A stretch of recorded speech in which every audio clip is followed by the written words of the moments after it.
विजया एकादशी की जय। श्री हरि विष्णु भगवान की जय। श्री सद्गुरुदेव भगवान की जय। आइए विजय एकादशी के कथा महात्मा का श्रवण करें। जैसा नाम से ही विदित है, विजय दिलाने में अति महत्वपूर्ण एकादशी। विजय रोगों पे हो, समस्या पे हो, परेशानी हो, किसी भी प्रकार के मानसिक चिंता, परेशानी, हर चीज़ में विजय प्राप्त करने के लिए विजय एकादशी बहुत मंगलकारी है। और कथा का श्रवण श्रद्धा विश्वास से करना भी बहुत पुण्यकारी है। आइए कथा का श्रवण करें। युधिष्ठिर ने पूछा, हे वासुदेव, फागुन गुजरात महाराष्ट्र के अनुसार माघ के कृष्ण पक्ष की किस नाम की एकादशी होती है और इसमें व्रत करने की विधि क्या है, कृपया करके बताइए।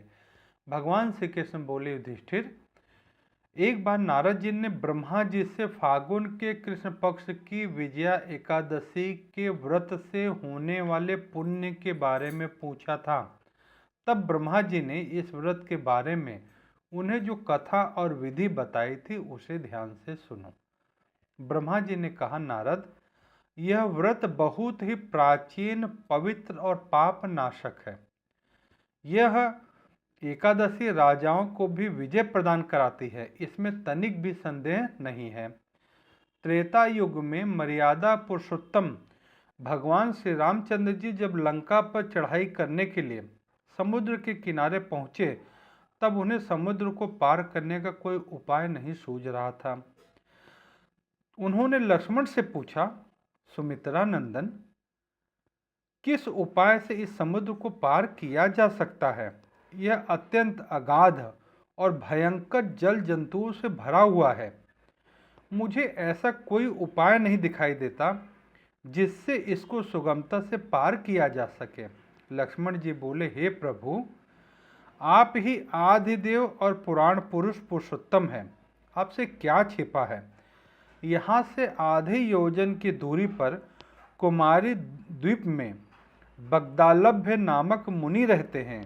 आप उन प्राचीन मुनीश्वर के पास जाकर उन्हीं से इसका उपाय पूछिए। श्री रामचंद्र जी महामुनि बगदालभ्य के आश्रम पहुँचे। उन्होंने मुनि को प्रणाम किया। महर्षि ने प्रसन्न होकर श्री राम जी के आगमन का कारण पूछा। भगवान श्री राम बोले, ब्राह्मण, मैं लंका पर चढ़ाई करने के उद्देश्य से अपनी सेना सहित यहाँ आया हूँ। मुने, अब जिस प्रकार समुद्र पार किया जा सके, कृपया करके मुझे वह बताइए। वगदालभ मुनि ने कहा, हे श्री रामचंद्र जी, फागुन के कृष्ण पक्ष में जो विजया नाम की एकादशी होती है, उसका व्रत करने से आपकी विजय होगी। निश्चय ही आप अपनी वानर सेना के साथ समुद्र को पार कर लेंगे। राजन, अब इस व्रत की फलदायक विधि सुनिए।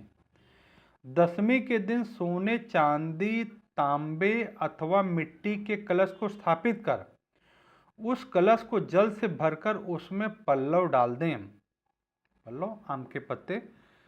उसके ऊपर भगवान नारायण के स्वर्ण में विग्रह की स्थापना करें। फिर एकादशी के दिन प्रातः काल स्नान करें, कलश को पुनः स्थापित करें, माला, चंदन, सुपारी तथा नारियल आदि से के द्वारा विशेष रूप से उसका पूजन करें। कलश के ऊपर सप्तधान और जौ रखें, गंध, धूप, दीप और भांति भांति के नैवेद्य से पूजन करें। कलश के सामने बैठकर उत्तम कथा वार्ता के द्वारा सारा दिन व्यतीत करें और रात में वहीं पर जागरण करें।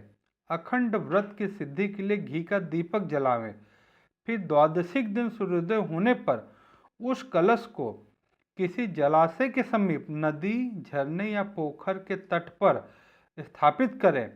उसकी विधिवत पूजा करके देव प्रतिमा सहित उस कलश को वेद वेत्ता ब्राह्मण के लिए दान कर दें। कलश के साथ ही और भी बड़े बड़े दान देने चाहिए। श्री राम, आप अपने सेनापतियों के साथ इसी विधि से प्रयत्न पूर्वक विजया एकादशी का व्रत कीजिए, इससे आपकी विजय होगी। ब्रह्मा जी कहते हैं, नारद, यह सुनकर श्री रामचंद्र जी ने मुनि के कथना अनुसार उस समय विजया एकादशी का व्रत किया। उस व्रत के करने से श्री रामचंद्र जी विजयी हुए। उन्होंने संग्राम में रावण को मारा, लंका पर विजय प्राप्त किया और सीता को प्राप्त किया। बेटा, जो मनुष्य इस विधि से व्रत करते हैं उन्हें इस लोक में विजय प्राप्त होती है और उनका परलोक भी अक्षय बना रहता है। भगवान श्री कृष्ण कहते हैं, युधिष्ठिर, इस कारण विजया का व्रत करना चाहिए। केवल इस प्रसंग को पढ़ने और सुनने मात्र से वाजपेयी यज्ञ का फल प्राप्त हो जाता है। बिना कुछ किए खाली अगर श्रद्धा पूर्वक आप इस प्रसंग को सुन भर लें तो भी वाजपेयी यज्ञ प्राप्त होता है। कुछ चीज़ों को मैं स्पष्ट कर दूं, जैसे इसमें कलश में स्वर्ण में प्रतिमा लिखा है भगवान श्री हरि की, और उसके बाद में उसको दूसरे दिन ब्राह्मणों को कलश प्रतिमा सहित दान कर लिखा है। तो देखिए, एक समय ऐसा था कि जब सोने चांदी के सिक्के ही चला करते थे, उसमें सोना आज के सिक्के के समान है। तो आज सिक्के को भी लक्ष्मी स्वरूप, धन का स्वरूप माना जाता है। पैसा आता माथे लोग लगाते हैं। तो आप जैसे सिक्का हो गया, सुपारी है, इन सबको भी सोने का नहीं रख सकते हैं, तो कुछ दक्षिणा वगैरह भी रख के कलश पे उसका पूजन करके आप ब्राह्मण को दान दे सकते हैं, जो दान देते हैं। और दूसरी चीज़ मैं स्पष्ट निवेदन ये करता हूँ कि एक इसमें जो अखंड ज्योत की बात कही गई, ये बहुत प्रभावी भी रहा है और वैज्ञानिक भी है। और ऐसा अनेक घरों में मैंने देखा है कि एकादशी के दिन अच्छा सा दीपक, बड़ा दीपक में घी, और जिसका सामर्थ्य है तो घी, नहीं तो तेल की बाती बनाकर 24 घंटा के लिए रख देते हैं। तो ये अखंड दीपक संकल्प करके रख दिया, अखंड दीपक जल रहा है। तीसरी चीज़, जो व्रत करने का सामर्थ्य करते, जो नहीं करते हैं, तो वो भी श्रद्धा भाव से अपना दशमी के दिन संकल्प कर लेते हैं कि हे प्रभु, मैं व्रत तो नहीं करूँगा लेकिन महात्म कथा का अवश्य सुनूंगा और ये जो समस्या है इससे हमें विजय प्राप्त हो, मतलब इस समस्याओं से हमें मुक्ति प्राप्त हो। जो भी समस्या आर्थिक है, मानसिक, शारीरिक, कायिक, वाचिक जो भी हो, उन सभी से मुक्ति हेतु तो विजय एकादशी महान फलदायक है।